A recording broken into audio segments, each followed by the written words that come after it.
ጂሚ ሰበይቲ ፓውላ ዓራት ደቂሳ ምስ ረኣያ ተሓጒሱ ናብ ኣብ ምቕራብ ፍቕረይ ኢሉ ይሓቑፋ። ንሳ ግና ግደፍ ጂሚ ግደፍ ከይትትንክፈኒ ኢላ ትኽልክሎ። ጂሚ ፍቕረይ እንታይ ኮንክ ዲኺ ኢሉ ምስ ሓተታ በጃኻ ግደፈኒ ኣዝየ ደኺመ ዘለኹ ኢላ ትምልሰሉ። ንሱ ኸዓ ሓላለይ ንምንታይ ደይ ሰራሕተኛ ቆፂረ ንምንታይ ስካዕ ትደኽሚ ትሰርሒ ኢሉ የቀባጥረላ። ንሳ ግና ሕርቃና እናገደደ ስምዒትካ ክትቆፃፀረ ይትኽእልን ኢላ ተፋጥጠሉ። ጂሚ ብዓይኒ ፍቕሪ እናረኣያ ንዓ ክትመስል ጓል ኣብ ጎነይ ኮፍ ኣቢለ ደኣ ከመይ ንባዕለይ ክቆፃፀሮ ኢሉ ክስዕማ ይጅምር። ንሳ ኸዓ ሓንሳእ ግደፍ ሽቓቕ በፂሐ ክምለስ እየ ኢላቶ ትኸድ። ካብኡ ናብ ሽቓቓትያ ልዕሊ እዚ ክጾሮ ይክእልን ሎሚ ኸንታይ እየ ኸመኽኒ ኢላ ብዙሕ ተሓስብ። ንሱ ኸዓ ብዓራት ኮይኑ ፍቕረይ ትወፅእ እንዲኺ ኢሉ ይሓታ። ብዙሕ ከይጸንሐት ከብዳ ከም ዝሕማ እናተቐንዘወት ኣብ ልዕሊ እዚ ኸዓ ፐሬድ ሎሚ ጀሚሩ እናበለት ትወፅእ። ጂሚ ተሲኡ እናሓቖፈ ጸገም የብሉን ኣነ እኮ ሰብኣይኪ እየ ኢሉ ይዛረባ። ፓውላ ግና ብሕርቃን ኣይርድአካ እንድዩ ኣይኾንን እኮ ኢለካ ኢላ ተፋጥጠሉ። ጂሚ እውን ትዕጉስቱ እናወድአ ንምንታይ ኩሉ ግዜ ኣይኾንን ትብልኒ ኣለኺ ኢሉ ይሓታ። ንሳ ኸዓ ኣብ ዘይደለኸሉ ግዜ እምብናይ ምባል መሰል ኮለኒ እዩ በለቶ። ካብኡ ጂሚ ምስ ወፀ ዘይርድኦ ሰብ ኢላ ተማርር። ጂሚ ናብ ደገ ምስ ወፀ ኣሊሃንድራ ክትሕምብስ ኢላ ክዳውንታ ናብ ወፃፀአት ትጸንሖ። ናብ ውሽጢ ምስ ኣተወት ብተመስጦ ይጥምታ ከም ዘሎ ትርኢ እሞ ከመይ ውዒልካ ሓለቓ ኢላ ሰላምታ ትህቦ። ንሱ ኸዓ ኣሊሃንድራ ከመይ ኣለኺ ኢሉ ይምልሰላ። ካብኡ ኣሊሃንድራ ናብ መሐንበሲ ገንእ ስለ ዝኣተኹ ይቕሬታ ቀዳመ ሰናብቲ ስለ ዝፈቐድካለ እየ ከምኡ ገይረ ኢላ ተፍቅዶ። ንሱ ኸዓ ጸገም የብሉን ኣሊሃንድራ ንምንታይ ኣቲኸ ይበልኩኽን ኢሉ ይምልሰላ። ንሳ ኸዓ ይቐኒየለይ ገጽካ ግና ዝሓዘንካ ኢኻ ትመስል ዝተፈጠረ ነገር ኣሎ ድዩ ኢላ ተሓቶ። ጂሚ ድማ ንእሽቶ ናይ ሰብ ሓዳር ጸገም እዩ ኢሉ ቕሊል ይነግራ። ኣሊሃንድራ ተቐቢላ ይርድኣኒ እዩ ግን ከኣ ንስኻ ጥዑይ ሰብ ስለ ዝኾንካ ኩሉ ነገር ክዕወተልካ እዩ ብዙሕ ይትሕሰብ ኢላ ተጸናንዖ። ንሱ እውን ከም ኣፍክ ክኾነለይ ተስፋ ይገብር ኢሉ ይምልሰላ። ኣሊሃንድራ ቐጺላ ንምንታይ ቁሩብ ዘይትሕምብስ ሓሳብ ንምብራር እኮ ጽቡቕ እዩ ኢላ ትዕድሞ። ጂሚ ግና ኣይመስለንን ኢሉ ይምልሰላ። ኣሊሃንድራ ድማ ኣነ ግን ርግጸኛ እየ ሓሳብካ ከም ዝለቀካ እናበለት ክትግጭቦ ትጅመር። ካብኡ ጎና ኮፍ ኢሉ በዚ ቅልጣፈ ሓዘነይ ስለ ዘጥፋእኽለይ የቐኒየለይ ኢሉ የመስግና። ንሳ ኸዓ ተነኣሰ ሕጂ ንእሽቶ ፍሽኽ ኢልካ ኢላ ሓጎሱ ከም ዝሕጉሳ ትገልጸሉ።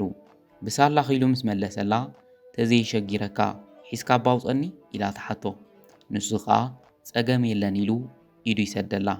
እናወፀት ተዓንቂፋ ክትወደቅ ክትብል ደጊፉ እናድሓና ሃንደበት ሰበይቱ ካብ ገዛ ወፅያ ጂሚ እንታይ ትገብር ከም ዘለኻ ክተረድአኒ ዶ ትኽእል ኢላ ተፋጥጠሉ። ካብኡ ናብኣ ዘይራ ንስኽኸ ከይፍቀድ ከብ ገዛይ ክትሕምብሲ ቁርበይ ተሓፍሪ እንዲኺ ወይ ሰራሕተኛ ምዃን ክትርስዑ እየለኺ ኢላ ተዋርዳ።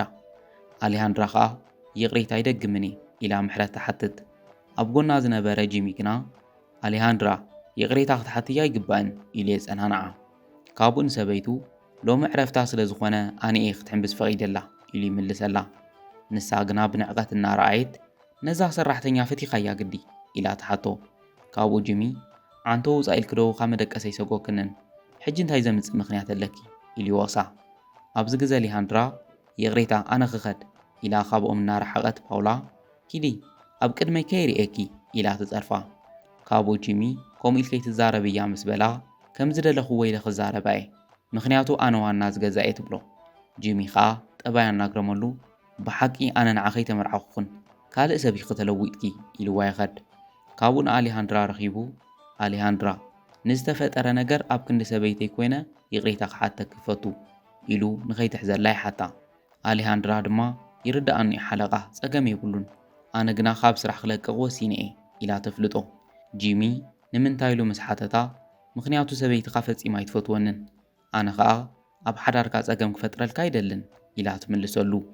ጂሚ ኣሊሃንድራ ኣብ ሓዳረይ ዘሎ ጸገም ምሳኽ ዝተሓሓዘ ኣይኮነን ኢሉ ይምልሰላ። ኣሊሃንድራ ኸዓ ኣብ ዘይምልክተኒ እንተኣቲ ይቕሬታ ግና እንታይ ዓይነት ጸገም ከም ዝገጠመካ ዶ ክትነግረኒ ኢላ ተሓቶ። ጂሚ መሕፈሪ ይበጃኺ ክዛረበከ ኣይክእልን ኢሉ ይምልሰላ። ካብኡ ናማ ተጸኒሑ ሰበይተይ ምሳይ ክትኮነ ኣይትደልን ኢሉ የረድኣ። ኣሊሃንድራ ኸዓ ስቒላ ከምኡ ክትኮነ ኣይትኽእልን ገለ ነገር ከም ዝኾነት ርግጸኛ እየ ኢላ ክተጸናንዖ ትፍትን። ጂሚ ግና ምናልባሽ ፍቕረይ በሊላ ይኾን ኢሉ ክትክዝ ይጅምር። ኣሌሃንድራ በጃኻ ከምኡ ይትሕሰብ፣ ንስኻ እኮ ጥዑይ ሰብ ኢኻ፣ ካብኡ ኸዓ ብኣኻ ዘይትማርኽ ጓል ከምዘይህላ ርግፀኛ እየ ኢላ ትምልሰሉ። ንሱ ኸዓ እወ ግን ብዘይ በኣኣ ኢሉ ይቕይዕ። ካብኡ ቐፂሉ ኣጓላት ክትብል ኸለኽ ግና ንኣብነት እንመን ኢሉ ይሓታ። ኣሌሃንድራ ዘረብኣ እናሕፈራ በጃኻ ጸኒሐ ዝጠዓሰሉ ነገር ክዛረበ ይትግበረኒ ኢላ ትምልሰሉ። ንሱ ኸዓ ኣሌሃንድራ ንዓይ ዝኾነ ስምዒት ኣለክ ድዩ ኢሉ ይሓታ። ኣሌሃንድራ ድማ እወ ግን ከኣ ኣግባብ መሲሉ ይስምዐንን ኢላ ትምልስ። ዘረባኣ ከይወድአት ጂሚ ሓኒቑ ይስዕማ። ካብኡ ኣሌሃንድራ ኣርእስቲ ንምቕያር ዝኾነ ድምፂ ዶ ሰሚዐ እንታይ እዩ ኢላ ትሓቶ። ኣብዚ ግዜ ጂሚ ጌጋ ከም ሰርሐ ምስ ተረድኦ ይቕሬታ ኮነ ኢለ ይኮንኩን ኢልዋ ይኸድ።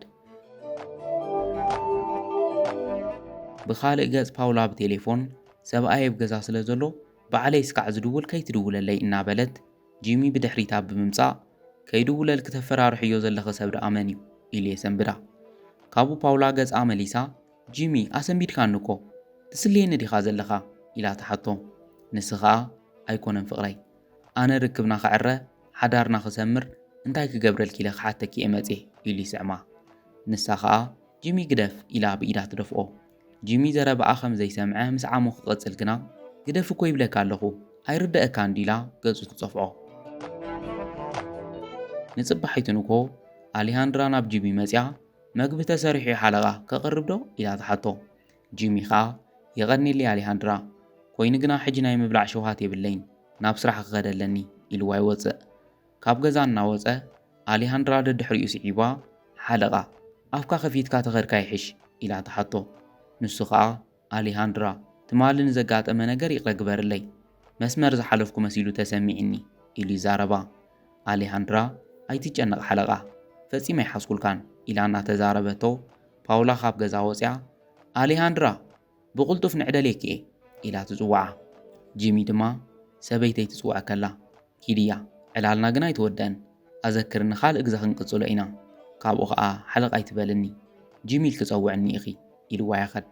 ኣሌሃንድራ ናብ ውሽጢ ምስ ኣተወት ፓውላ ቁርሰይ ከድኣ ኢላ ተሓታ። ንሳ ኸዓ ንእሽቶ ተጸበይና ሓለቓ ሕጂ ከምጸልኪ እየ ኢላ ትምልሰላ። ካብኡ ፓውላ ናብኣ ቀሪባ ብሕሹኽታ ድሕሪ ሕጂ ምስ ሰብኣየ እናዕለልኪ ኸይርኤኪ ካብኡ ረሓቒ ኢላ ተጠንቅቓ። ኣሌሃንድራ ሓለቓ እንታይ ማለትኪ እዩ ምስ ሰብኣይክ እኮ ዝኾነ ርክብ የብለይን ኢላ ትካታዕ። ፓውላ ግና ከመይ ከም ትጥምትዮ ዘይርኤኪ ድዩ ዝመስለኪ ከማኺ ዝበላ ዋልድ እንታይ ከም ዝደልያ ኣጸቢቐ እየ ዝፈልጥ ተጠንቀቒ ኢላ ተፈራርሓ። ካብኡ ክትከድ ክትብል ስዒባ ሎሚ ወዶም ወይ ሆሴ ዳንኤል ክመጽእ እዩ ዝኣዘዘኪ ነገር ግበርሉ ከም ዝመጸ ኸዓ ጂሚ ኸይሰምዕ ኢላ ትእዝዛ። ብዙሕ ኸይጸንሐ ሆሴ ዳንኤል የንኳሕኩሕ እሞ ኣሌሃንድራ ምስ ከፈተቶ ፓውላ ኣላ ዶ ኢሉ ይሓታ። ንሳ ኸዓ እወ እቶ ኢላ ኸፊታ ተእትዎ። ናብ ውሽጢ ምስ ኣተወ ብቐጥታ ናብ መደቀሲ ክፍሊ ብምእታው ንፓውላ ሰላም ፍቕረይ ኢሉ ክስዕማ ይጅምር። ፓውላ ኸዓ ንዓ እቶታ ሰራሕተኛ ኸይትርኤና ኢላ ትጐቶ። ዳንኤል እናገረሞ ካብ መዓዝ ደኣ ብዛዕባ ሰራሕተኛ ምጭናቕ ጀሚርኪ ኢሉ ይሓታ። ንሳ ኸዓ ሰብኣየ ከይፈልጥ ኩሉ ግዜ ጥንቁቓት ክንኮነ ኣለና ኢላ ተጠንቅቖ። ካብኡ ንኣሌሃንድራ ኣብ ደገ ኣትክልቲ ማየስቲ ኢላ ማዕጾ ብምዕጻው ምስ ሆሴ ዳንኤል ናብ ዓራት ትስቀል። ዳንኤል ሎሚ ቕነ ግና ትርሕቕኒ ኣለኺ ኢሉ ይወቕሳ።